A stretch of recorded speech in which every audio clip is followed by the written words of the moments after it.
하나님께서 함께 하실 줄로 믿습니다. 오늘 본문을 통해서 심은 대로 거둡니다. 한번 따라합시다. 심은 대로 거둡니다. 겨울이 지나고 봄이 되어서 이제 농부들은 씨를 뿌릴 준비를 하고 또 씨를 뿌리기도 해요.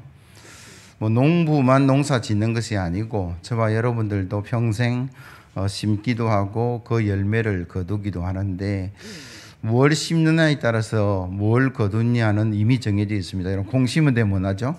콩 나고, 팥 심은 데 팥 나고.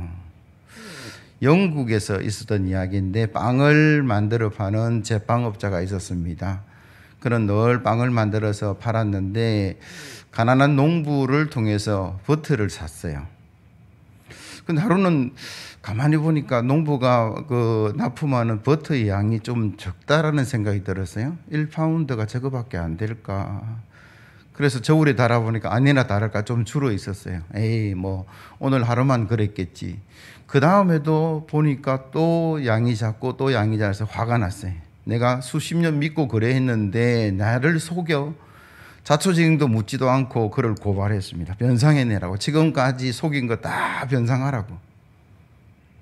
재판하게 깔려가서 그 가난한 농부가 왜 버터의 양을 줄였습니까? 라고 물어보니까 그 농부가 너무나 가난해서 저울이 없다라는 거예요. 그러면 1파운드의 어떤 버터를 어떻게 쟀느냐? 예, 그 제빵업자가 빵을 저도 버터를 납품하고 빵을 사서 가족들이 먹는데 그 1파운드의 빵을 기준으로 해서 제가 버터의 양을 정했습니다. 누가 잘못한 거예요? 가만히 보니까 제빵업자가 욕심이 나니까 빵의 양을 조금씩 줄여 나가세요. 근데 그 빵을 기준으로 한 버터가 줄어 있는데 자기가 발견한 것은 자기 게 아니라 남이 나에게 속이려는 거였다라는 거죠. 결국은 자기 이익을 해서 잘못을 심었는데 그 결과가 드러났다라는 이야기예요. 그리고 우리가 살아가면서 늘 심는 거죠. 말도 심고 행동도 심고 표정도 심고 사랑도 심는데 여러분, 좋은 거 심어야 좋은 결과가 드러날 줄로 믿습니다. 성경에 보니까 갈라디아서 6장 7절 8절 말씀요. 스스로 속이지 말라. 하나님은 만홀히 여김을 받지 아니하시나니 사람이 무엇으로 심든지 그대로 거두리라. 자기의 육체를 위하여 심는 자는 육체를부터 썩어질 것을 거두고 성령을 위하여 심는 자는 성령으로부터 영생을 거두리라. 우리가 늘 영의 존재인데 육체를 위해서 달려가는 것이 아니라 하늘의 영원한 그 생명을 위해서 달려가는 저와 여러분들이 되어야 될 줄로 믿습니다. 오늘 예배 참여하는 모든 성도들이 무병장수 건강하기를 기원합니다. 여러분, 건강하기를 원해요. 저도 건강하기를 원하고 여러분도 건강하기를 원하는데 이 건강에도 건강의 씨앗을 심는 사람은 건강한 삶을 살아가고 불건강의 씨앗을 심는 사람은 불건강의 삶을 살아갈 수밖에 없어요. 참 안타까운 것은 건강은 상승과 하강이 있지 중간지대는 없다라고 얘기해요. 표준 체중입니다. 또 건강합니다.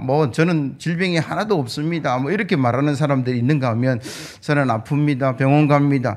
중간쯤은 없다라는 거예요, 건강은. 그래서 우리가 늘 건강을 위해서 건강을 심어야 되는데 그게 되게 단순하다라고 이야기해요. 실천을 잘 못해서 그런지 절주 그리고 금년 그리고 333 이렇게 얘기하죠. 일주일에 3번 이상 30분 정도의 운동을 실천하는 사람. 어떤 조사에 보니까 45세 남녀를 기준으로 했는데 그것을 그 3가지를 실천했던 사람과 실천하지 않았던 사람의 수명이 11년 정도 차이가 나더라. 되게 간단한 거잖아요. 여러분들은 아마 술, 담배 안 하실 것이고 일주일에 한 3번 정도 이상 30분 정도 운동하는 거 그렇게 어려운 것이 아닌데 이게 수명을 11년 차이 나게 한다. 물론 과학적인 어떤 근거를 가지고 이야기합니다만 근데 이게 실천이 어려워서 늘 그렇다라는 거죠. 예수 믿는 사람은 영육이 강건해야 될 줄로 믿습니다. 여러분, 건강하셔야 돼요. 그래서 우리에게 주신 사명이 있잖아요. 세상의 빛과 소금으로 축복의 모델로, 은혜의 모델로 저와 여러분들 그렇게 살아가시기를 예수 그리스도의 이름으로 기원합니다. 오늘 본문으로 돌아가서 아합이 나봇의 포도원을 빼앗은 뒤에 하나님께서 엘리야에게 말씀하신 내용이 오늘 내용인데, 이 말씀을 통해서 우리에게 주시는 첫 번째 은혜가 뭐냐 그러면, 악을 심으면 심판의 열매를 맺을 수밖에 없다. 오늘 17절에서 19절까지 말씀 보세요. 여호와의 말씀이 디셉 사람 엘리야에게 임하여 이르시되, 너는 일어나 내려가서 사마리아에 있는 이스라엘의 왕 아합 왕을 만나라. 그가 나봇의 포도원을 차지하려 그리로 내려갔나니 너는 그에게 말하여 이르기를, 여호와의 말씀이 내가 죽이고 또 빼앗았느냐 하셨다 하고, 또 그에게 이르기를, 여호와의 말씀이 개들이 나봇의 피를 핥은 곳에서 개들이 내 피 곧 내 몸의 피도 핥으리라 하였다 하라. 아합이 나봇의 포도원을 가지고 싶었는데 나봇이 거절합니다. 유산으로 받은 것일 뿐만 아니라 하나님께서 기업으로 주신 것이기 때문에 안 됩니다. 그 말씀의 기준에서 거절했어요. 그러니까 왕이라 할지라도 그것 때문에 마음에 근심이 오고 식음을 전폐하고 누워 있으니까 그의 아내 이세벨이 제가 빼앗아 드릴 테니까 걱정하지 마세요. 그래서 비밀 편지를 보내서 그 이스라엘 성에 있는 장로들과 또 귀족들에게 밀서를 내리고, 그래서 거짓 증인을 세워서 나봇이 죽임을 당하고 이제는 기쁜 마음으로 이야 내가 원하는 거 차지하겠구나 하고 내려갈 때 하나님의 말씀이 엘리야에게 임하셨다라는 거죠. 그 사건에 대한 진실은 아합, 이세벨 그리고 몇몇 사람들밖에는 몰라요. 아무도 몰라요. 백성들은, 정인들이 와서 저 사람이 하나님과 왕을 저주했다 그러니까 그것만 믿고 선동되어서 돌로서 그를 죽였단 말이에요. 근데 그 몇몇 사람 외에 누가 알고 계셨습니까? 하나님이 알고 계셨다라는 거죠. 하나님이 보시고 하나님께서 하나님의 종에게 뭐라고 이야기했냐면, 너 내려가서 나봇의 피를 핥았던 그 개들이 내 몸에 피를 핥을 것이다. 심은 대로 거둘 것이다 라고 지금 말씀하고 계시는 거예요. 여러분, 죄는요 심판받을 수밖에 없습니다. 죄를 지었는데 심판받지 않는다. 죄를 지었는데 심판받지 않는 그 사회가 좋은 사회가 아니에요. 저와 여러분들이 추구하고 저와 여러분들이 원하는 세상이 어떤 세상이냐, 잘하는 사람이 대우받고 선한 것을 심는 사람이 선한 열매를 맺고, 악한 일을 하는 사람이, 악한 계획을 가진 사람이 뭐 잘못도 회개도 하지만 벌을 받고, 그래서 사람들이 죄지지 않고 바르게 살아가는 그 사회가 바른 사회인데, 소돔과 고모라가 불의 심판을 받았는데 아브라함을 통해서 하나님과 그 대화 속에 의인이 없었다라는 게 다 죄인이었다. 그래서 뭐합니까? 심판을 받을 수밖에 없었다라고 이야기하고, 노아 홍수 때 온 세상이 물로 심판을 받았어요. 왜 그랬을까요? 창세기 6장 5절 이하의 말씀인데 화면에 비춰지면 같이 한번 읽어볼 수 있도록 하겠습니다. 같이 한번 읽어봅니다. 시작. 여호와께서 사람의 죄악이 세상에 가득함과 그의 마음으로 생각하는 모든 계획이 항상 악할 뿐임을 보시고 땅 위에 사람 지으셨음을 한탄하사 마음에 근심하시고 이르시되, 내가 창조한 사람을 내가 지면에서 쓸어버리되 사람으로부터 가축과 기는 것과 공중의 새까지 그리하리니 이는 내가 그들을 지었음을 한탄하니라 하시니라. 그러나 노아는 여호와께 은혜를 입었더라. 이것이 노아의 족본이라. 노아는 의인이요 당대의 완전한 자라. 그가 하나님과 동행하였으며 세 아들을 낳았으니 셈과 함과 야벳이라. 그때 온 땅이 하나님 앞에 부패하여 포악이 땅에 가득한지라. 하나님이 보신즉 땅이 부패하였으니 이는 땅에서 모든 혈육 있는 자의 행위가 부패함이었더라. 하나님이 노아에게 이르시되, 모든 혈육 있는 자의 포악함이 땅에 가득함으로 그 끝날이 내 앞에 이르렀으니 내가 그들을 땅과 함께 멸하리라. 아멘. 참 안타까운 이야기예요. 소돔과 고모라 성도 마찬가지고 노아의 시대도 마찬가지고, 그럼 악이 가득하니까 그 악을 정리하시고자 하는 하나님의 마음이, 그리고 그것이 성경에 기록되어 있다라는 거예요. 악만 그런 게 아니죠. 선도 마찬가지죠. 여러분, 선한 사람이 복을 받는다. 성경에 너무나 많은 이야기들이 있습니다. 사울의 집안이 멸문지하를 당했어요. 다 죽고 없어졌어요. 그리고 다윗이 왕이 되었는데 그 다윗이 제일 먼저 한 것 중에 하나가 뭐냐면 사울 왕의 가문에 남아있는 사람이 누구냐 찾아보니까 모비보셋이라는 요나단의 아들이 불구자로 살아남았어요. 그때 다윗이 그에게 이렇게 이야기합니다. 네가 왕자처럼 왕의 식탁에 앉아서 나와 함께 식사할 수 있을 것이다. 더 나아가서 모든 할아버지 아버지 재산을 내게 다 돌려줄 테니까. 이런 복을 받았다라는 거예요. 모비보셋의 그런 축복을 받은 이유가 뭡니까? 아버지 요나단이 선을 심어서 그 선의 결과가 아들이 누렸다라는 거예요. 비록 요나단의 아버지 사울은 다윗을 미워해서 죽이려고 그렇게 많이 했지만 그 아들 요나단은 또 다른 마음을 품었어요. 아버지와 다른 아들이 선을 심어서 결국 손자가 복을 받는데 할아버지 때문에 복 받은 게 아니라 아버지 때문에 복을 받았어요. 사울 집안이 멸문지하를 당한 것은 사울이 심은 악 때문이고 그나마 살아남았던 모비보셋이 축복을 받은 것은 그중에 요나단이라는 그 사람이 하나님의 말씀을 따르고 또 다윗을 돕는 그 선한 것을 심었기 때문에 그런 축복을 누렸다라고 성경은 말씀하고 계세요. 오늘 이 말씀 앞에 저와 여러분도 있는 줄로 믿습니다. 우리가 선을 심으면 나 당대뿐만 아니라 우리 자자손손 하나님께서 축복의 역사가 있는 줄로 믿습니다. 여러분 이걸 믿으시고 여러분 늘 선한 말을 하시고 선한 행위를 하시고 선한 계획을 세우셔서 선한 것을 심어서 선한 복을 누려가는 저와 여러분들 되기를 예수 그리스도의 이름으로 기원합니다. 두 번째로 말씀하시는 것이 뭐냐면 악한 삶이 나만 어려움을 당하는 것이 아니라 나 주변에 있는 수많은 사람들이 어려워지고 또 고통을 당하고 비참한 결과를 가져오기 때문에 우리가 선을 심고 살아가야 된다. 오늘 본문 그럼 21절에서 25절 말씀을 보시면요, 여호와의 말씀이 내가 재앙을 내게 내려 너를 쓸어버리되, 아합에게 하신 말씀인데 그걸로 끝나지 않아요. 내게 속한 남자는 이스라엘 가운데 매인자나 노인자를 다 멸할 것이요 또 내 집이 느바스의 아들 여로보암의 집처럼 되게 하고 아이의 아들 바하사의 집처럼 되게 하리니 이는 내가 나를 노하게 하고 이스라엘이 범죄하게 한 까닭이라 하셨고, 이세벨에게 대하여도 여호와께서 말씀하여 이르시되 개들이 이스라엘 성읍 곁에서 이세벨을 먹을지라. 아합에게 속한 자로서 성읍에서 죽은 자는 개들이 먹고 들에서 죽은 자는 공중의 새가 먹으리라 하셨느니라 하니, 예로부터 아합과 같이 그 자신을 팔아 여호와 앞에서 악을 행한 자가 없음은 그를 그의 아내 이세벨이 충동하였음이라. 아합만 심판받은 게 아니다라는 거죠. 아합 옆에 있었던 가족들, 아합에 속한 노예들, 또 뭐 식구들 다 심판을 받는데, 제가 이 말씀을 묵상하면서 이유가 뭘까?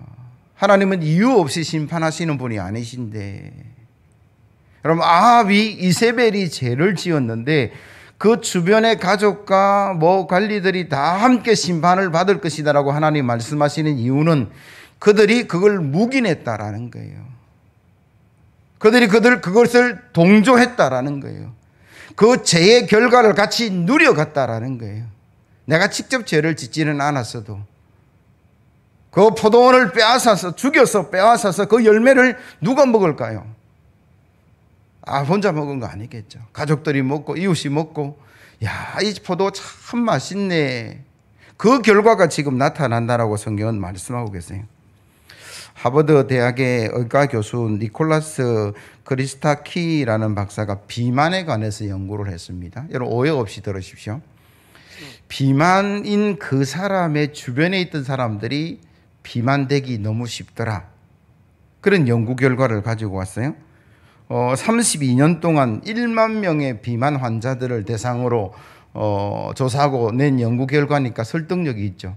제가 이 책을 읽으면서 비만 옆에 있는 사람은 비만될 수밖에 없지, 이건 뭐 32년 연구하고 뭐 그렇게 이야기하느냐 싶은 마음이 들었는데, 왜요?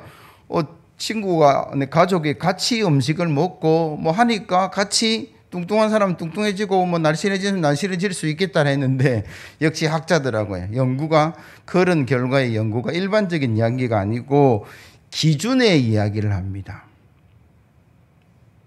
무슨 이야기냐 그러면, 제가 만나는 사람이 비만이에요. 근데 저는 비만이 아니에요. 근데 자주 만나고 같이 친하게 지내다 보니까 내 기준이 바뀌는 거예요. 내 눈이 기준이 바뀌는 거예요. 내 기준이 뭐 건강한 육체를 가진 성인이 한 60kg, 70kg, 80kg가 기준이었는데 늘 만나서 교제하고 사랑하고 또 식사하고 이야기하는 사람이 그 이상이면 그 기준이 올라간다라는 거예요. 그래서 같이 비만이 된다라는 이야기. 이거는 뭐 같이 음식 먹고 같이 잘 지냈다는 뭐 일상적인 이야기가 아니라 우리의 생각의 기준이 달라지는 거고 우리의 습관의 기준이 달라지는 거죠. 그 결과를 딘 레비라는 교수는 주량과도 똑같다 뭐 그런 이야기를 했다라는 거예요. 술의 양이 많은 친구와 같이 사귀게 되면 그 술 잘 못 먹던 친구도 그 친구 따라서 주량이 늘어나게 되는데 그거는 그 친구와 친하게 지내서 그런 것이 아니라 아니 그 정도 먹어도 괜찮네 라는 기준이 바뀐다라는 거예요. 그러니까 뭐예요? 아무도 신경 쓰지 않았던 나의 행동인데 그것이 알게 모르게 주변의 가족들에게 자녀들에게 뭐 이웃에게 영향을 미치고 있다라는 결과를 학적으로 밝혀낸 거다라는 거죠. 악한 것이든 선한 것이든 보고 드는 대로 따라가는 거예요. 우리 아버지는 늘 그런 습관을 가지고 있는데 나중에 보니까 그 아들도 그 습관을 쫓아가고 있는 거예요. 우리 어머니가 늘 그렇게 말하고 행동했는데 그거 싫었는데 알고 보니까 나도 그렇게 지금 그 나이 때 하고 있다라는 것이 무슨 영향입니까? 영향력이라는 거죠. 그게 선한 것이든 악한 것이든. 아합만 하나님께서 벌하시면 되지 아합에게 속한 모든 자를 다 벌하시겠다라고 하는 이유가 뭐냐 그러면 그들이 그 영향을 받았고 그게 동조하고 그게 협력하고 그렇게 살아갔던 존재들이기 때문에 심판의 자리에도 같이 갈 수밖에 없다라고 오늘 본문은 이야기하죠. 소돔과 고모라가 멸망할 때에 두 사이들에게 찾아가서 불의 심판이 있을 테니까 도망가자 그러니까 그들이 농담으로 여겨서 그 자리에서 불의 심판을 받아서 죽었고 그의 아내가 미련을 가지고 돌아보아서 소금 기둥이 되었다라고 성경은 말씀하고 계시고 아버지와 두 딸이 행한 일들 가운데 참 인륜에 있어서는 안 될 일이 벌어졌는데 두 딸이 아버지에게 술을 먹이고 서로 동침해서 자녀를 낳았는데 그 자녀들이 뭡니까? 에돔이 되고 모압이 되었다. 지금도 이스라엘 주변의 나라가 존재하고 있는 그 시조가 거기서부터 출발하는 거예요. 아이고 망측해라. 그런 딸들이 어떻게 있을 수 있냐라고 우리가 말하지만 그들이 자랐던 환경에 소돔과 고모라가 얼마나 타락했는가. 그들이 늘 어릴 때부터 보고 자란 게 그거예요. 하나님께서 소돔과 고모라를 심판하시겠다라고 말씀하시고 두 천사를 보내었는데 그 천사가 롯을 만나서 롯의 집안에 들어가니까 온 동네 사람들이 다 몰려왔어요. 새로운 사람이 왔는데 만나서 이야기하자는 게 아니에요. 끌어내라. 우리가 그들과 상관하니라. 육체적인 관계, 성적인 관계를 가지겠다라고 요구할 때에 롯이 말리다가 안 되니까 우리 딸 줄 테니까 우리 딸하고 재미 보시오. 이게 무슨 이야기냐라는 거예요. 있을 수 없는 이야기. 왜 소돔과 고모라가 멸망을 당할 수밖에 없고 그 롯의 생각이나 그 딸들의 생각이나 그 성에 살아가는 모든 사람들의 생각이 얼마나 타락해 있었는가를 우리가 알 수 있고 그 환경 속에 자랐던 그 딸들의 기준이 바뀌어버린 거죠. 이 정도는 괜찮아. 뭐 그런 생각을 가지고 있으니까 이런 회개망측한 일들을 이루었다라고 성경은 말씀하고 계시는 거죠. 사랑하는 성도 여러분, 성경은 악은 모양이라도 버리라 그렇게 성경은 말씀하고 계시는데 저와 여러분들이 늘 말씀으로 선으로 나아가서 우리 자신뿐만 아니라 우리 자녀에게 우리 사회에 좋은 영향을 미치는 그런 성도가 되어야 될 줄로 믿습니다. 더 나아가서 세상 사람들이 우리를 바라보고 있다라는 거예요. 저 사람 교회 다니는 걸 알고 있고 저 사람 교회 직분자인 걸 알고 있고 제가 사택에 산 지가 11년째 되는데 우리 위층에 있는 그 자녀들이 이제는 많이 컸어요. 근데 이사 오고 보니까 아유 뭐 층간소음 때문에 얼마나 힘들었는지 몰라요. 앞에 계셨던 목사님은 몇 번 찾아 올라가셨다라는 이야기를 들었는데 저도 몇 번 찾아가고 싶어서 새벽 기도해야 되니까 뭐 10시, 11시는 잠을 자야 되는데 그때부터 뛰기 시작하는데 그 아이 지금 커서 중학교, 초등학교, 고학년쯤 될 것 같은데 그래도 못 올라간 이유가 하나밖에 없었어요. 사택인 걸 알고 있으니까. 저 집에 사는 사람이 교회 다니는 사람이고 목사인 걸 알고 있으니까 어쩔 수 없이 뭐예요? 참았다라는 거예요. 기도했다라는 거죠. 세상 사람들은 성도들을 바라보고 있어요.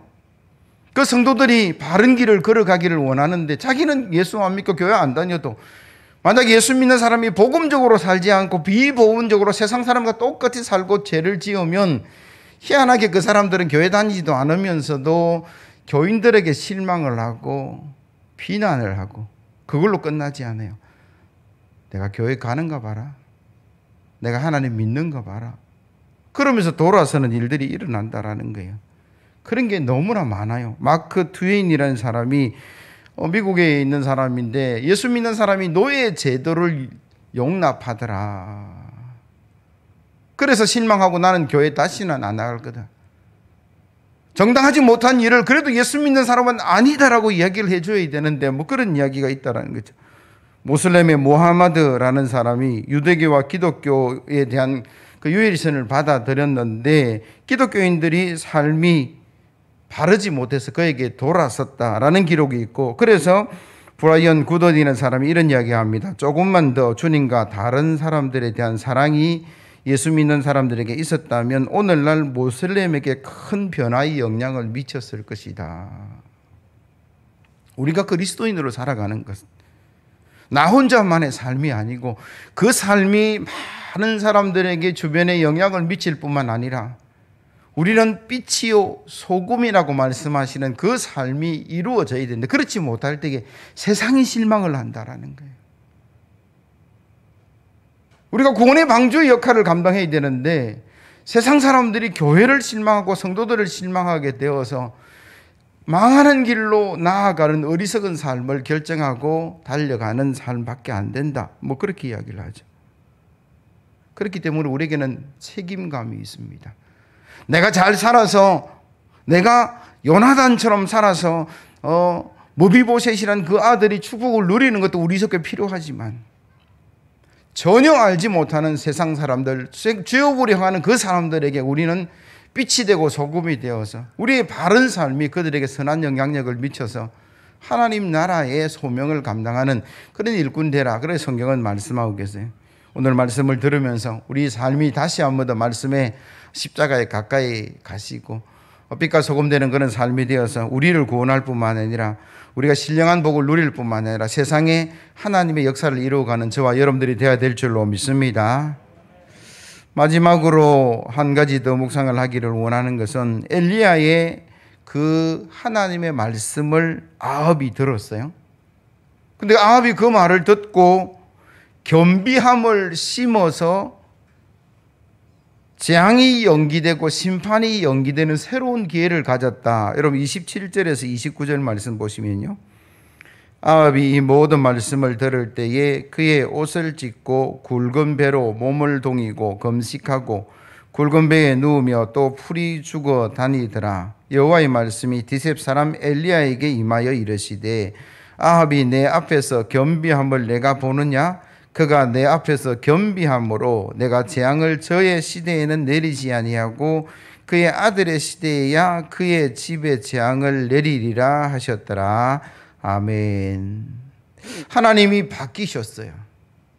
재앙을 선포하라 그렇게 말씀하셨는데 재앙을 선포하고 난 뒤에 마땅히 주고 마땅하고 마땅히 벌받아야 마땅한 그가 겸비함으로 금식하고 회개하고 돌아서는 모습을 보시는 하나님께서 내가 재앙을 연기하겠다. 새로운 기회를 얻는 아합의 모습을 오늘 본문을 보게 된다는 거죠. 참 이해되지 않는 하나님의 마음이고 쉽게 이해할 수 없는 하나님의 말씀인데 여러분 나봇이 하나님 말씀 따라가다가 그에게 죽임을 당하고 포도원을 빼앗기게 되는 이런 엄청난 일 앞에 회개했다고 그래서 금식했다고 그래서 겸비했다고 그래서 겸손히 낮아졌다고 그래서 하나님께서 돌아서라, 내가 돌이키리라 그렇게 말씀하시는 이 모습이 뭐 남의 문제니까 뭐 그럴 수도 있겠다 생각하지만 나의 문제라면, 내가 나봇의 자녀고 내가 나봇의 형제라면 이게 참 이해되겠는가. 니느웨 성에 가서 하나님의 복음의 말씀을 전하고 회개의 말씀을 전하라. 요나가 그 말씀을 듣고 니느웨 반대쪽 다시스를 향하는 배를 타고 그 제일 배 밑창에 숨어 있는 그 마음이 오늘 본문의 마음과 비슷하지 않을까, 뭐 그런 생각이 드는데, 어찌 보면 저도 그렇고 여러분들 그렇고 하나님의 그 사랑을 깨닫는 사람이 얼마나 많이 될까. 들어서는 알고 있어요. 배워서는 알고 있는데 진짜 하나님의 깊은 사랑에 감격하고 그 하나님의 말씀과 마음을 이해하기가 참 쉽지는 않다라는 거죠. 사순절 기간 첫 번째, 두 번째, 세 번째, 네 번째 우리가 기간을 보내면서 늘 생각하는 것이 십자가라는 이야기인데, 이 십자가를 우리 한마디로 말하면 사랑이죠. 하나님의 사랑이고 예수 그리스도의 사랑. 나의 죄를 위해서 자기의 목숨을 내어준 그 십자가를 한 번 더 생각하는, 그래서 그 십자가의 그 사랑을 한 번 더 우리가 실천하고 살아가 보자라는 마음을 먹는 기간이 사순절, 그렇게 말씀드릴 수 있어요. 요한일서 4장 7절 이하의 말씀을 제가 읽습니다. 사랑하는 자들아, 우리가 서로 사랑하자. 사랑은 하나님께 속한 것이니 사랑하는 자마다 하나님께로부터 나서 하나님을 알고 사랑하지 아니하는 자는 하나님을 알지 못하나니 이는 하나님은 사랑이심이라. 하나님의 사랑이 우리에게 이렇게 나타나신 바 되었으니 하나님이 자기 독생자를 세상에 보내심은 그로 말미암아 우리를 살리려 하심이라. 사랑은 여기 있으니 우리가 하나님을 사랑한 것이 아니요 하나님이 우리를 사랑하사 우리 죄를 속하기 위하여 화목제물로 그의 아들을 보내셨습니다. 사랑하는 자들아, 하나님이 이같이 우리를 사랑하였은즉 우리도 서로 사랑하는 것이 마땅하도다. 여러분, 하나님을 믿습니까? 하나님을 사랑합니까? 그렇다면 그 사랑이 우리 속에 드러나야 될 줄로 믿습니다. 옆에 있는 성도들에게 이렇게 한번 축복하시죠. 사랑하고 축복합니다. 사랑하고 축복합니다. 여러분, 누구나 다 실수할 수 있어요. 뭐 실수라는 단어보다 오늘 본문은 엄청난 죄를 지었어요. 아합이라는 사람이. 그런데 그 하나님이 그 아합에게도 새로운 기회를 주셨는데 그게 뭘까요? 사랑이죠. 그런데 그 사랑은 어디서부터 시작되느냐? 자기의 죄를 깨닫고 회개하고 돌아서는 모습이 될 때 하나님은 마음이 너무 약하셔서 엘리야에게 뭐라고 이야기합니까? 야, 가서 다 죽는다 그래. 내가 다 쓸어버리겠다 그래. 그래서 엘리야가 갔는데 그 말씀 전하고 돌아서는데 하나님이 엘리야야, 아합의 겸비함을 보느냐? 다시 가서 내가 연기한다 그래. 여러분, 제가요 이 말씀을 깊이 묵상하면서 참 이 말씀을 다시 전하는 정도 이해가 되었을까? 하나님 왜 이래요? 뭐 이런 느낌이 든다는 거예요. 그러나 이 본문 앞에서는 저와 여러분들이 제가 죄인이고 뭐 아합처럼 그렇게 살인을 하고 그런 죄는 아니지만 이미 태어날 때부터 가진 원죄뿐만 아니라 지금까지 살아온 수많은 죄들 앞에 하나님께서 내가 겸비하면, 회개하면 심판을 연기하고 회복시켜 주시겠다는 그 말씀 앞에 우리는요 감사할 수밖에 없어요. 예수 잘 믿는 사장님이 계셨답니다. 사업을 하다 보면 좋을 때도 있고 나쁠 때도 있는데 회사가 곧 부도 위기에, 그래서 많은 노력을 하고 수많은 사람들을 찾는데 도저히 이 부도를 막을 수 없어서 예수 믿는 사장님이니까 보따리 사들고 기도원 올라갔어요. 하나님, 인간의 뭐 힘과 능력으로는 도저히 해결할 수 없습니다. 이제는 하나님께 맡깁니다. 열심히 기도하는데 그가 그 몇 날 며칠을 기도하면서 깨닫게 되는 게 뭐냐 그러면 자기가 잘못한 죄가 떠오르더라라는 거예요. 사업한다 치고 바쁘다는 핑계 대고 주일 예배 갔다가 안 갔다가 한 그게 생각나서 그때부터 얘기합니다. 주님, 제가 무슨 일이 있더라도 이 문제 해결되면 제가 주일 성수 죽을 때까지 하겠습니다. 그리고 또 보니까 사업이 어렵다. 잘 될 때는 몰라도 또 못 될 때는 또 뭐 이래서 11조 땡감 묻고 뭐 헌금 생활 제대로 하는 그게 또 생각이 나요. 그래서 또 회개했대. 하나님께서 창고에 채워주시는 분이 하나님이신데 제가 제대로 된 11조 헌금 생활 하겠습니다. 그 회개했다는, 약속했다는 거예요. 세 번째 또 생각나는 게 뭐 사업한다 셈치고 피곤하다고 힘들다고 기도도 안 하고 새벽 기도 나가다가 안 나가다가 이 세 가지 회개를 하고 마음이 후련해 진 가운데 성경을 딱 펼쳤는데 베드로가 고기를 잡았는데 153마리 잡은 고기가 자기 가슴에 쑥 들어오는 거예요. 그래서 그가 새롭게 사업한 것이 153 볼펜을 만드는데 오늘 제가 들고 왔어요.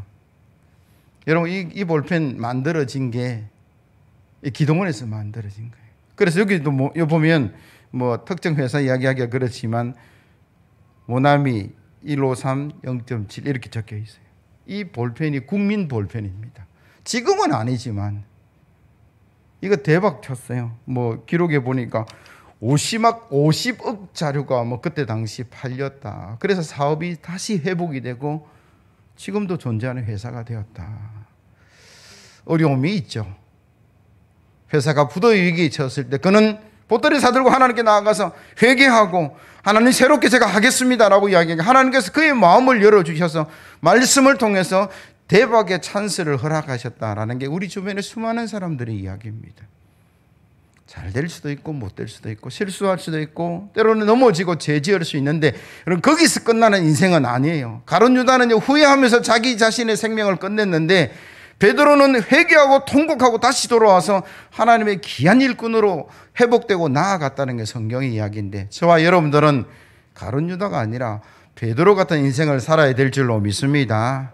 그래서 오늘 예배하면서 죄 없는 사람 없고 내지는 실수 안 하는 사람 없고 그렇게 넘어가지 마시고 사순절 기간에 하나님의 사랑 앞에 내가 회개합니다. 여러분 이 회개라는 단어, 겸비한 단어 하나 때문에 하나님께서 그 모든 심판을 연기하시고 기회를 주셨다라고 오늘 말씀하시는데 이 예배가 다시 한 번 더 기회를 잡는 저와 여러분들 되기를 예수 그리스도의 이름으로 축복하며 기원합니다. 304장입니다.